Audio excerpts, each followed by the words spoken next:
நம்ம இன்னைக்கு ஜைனகோமாஸ்டியா அப்படின்ற மேல் பிரெஸ்ட் என்லார்ஜ்மெண்ட் ப்ராப்ளம் பற்றி தான் பார்க்க போகிறோம். இன்னைக்கு நிறைய டீனேஜர்ஸ்க்கு இந்த ப்ராப்ளம் அரைஸ் ஆகிட்டே இருக்குது. ஸோ அதுக்கு சர்ஜரி இல்லாமல் நாம் வீட்டில் இருந்த மாதிரி இதற்கான ஒரு முற்றிலுமான தீர்வு பற்றி தான் பார்க்க போகிறோம். பொதுவாக இந்த ப்ராப்ளம் எஸ்ட்ரோஜனுடைய லெவல் அதிகமாகிறதும் டெஸ்டோஸ்டிரானோட ஹார்மோன் லெவல் கம்மியாக இருந்தால் காரணமாக சொல்லப்படுது.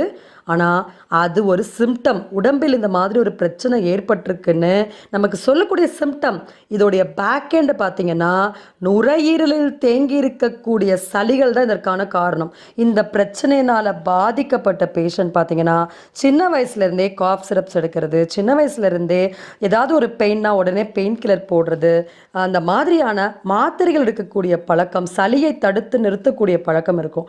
அப்போ அதனால தான் அவங்களுக்கு இந்த மாதிரி சீக்கிரமாகவே அந்த சளி உடம்புல ஸ்டாக்னேஷன் ஆகிட்டு, ஸோ லங்ஸ் வந்து பிரஸ்டோடைய ஒரு இன்னர் கண்ட்ரோல் அப்படின்னு சொல்லலாம். பிரஸ்ட் வந்து ஒரு லங்ஸுடைய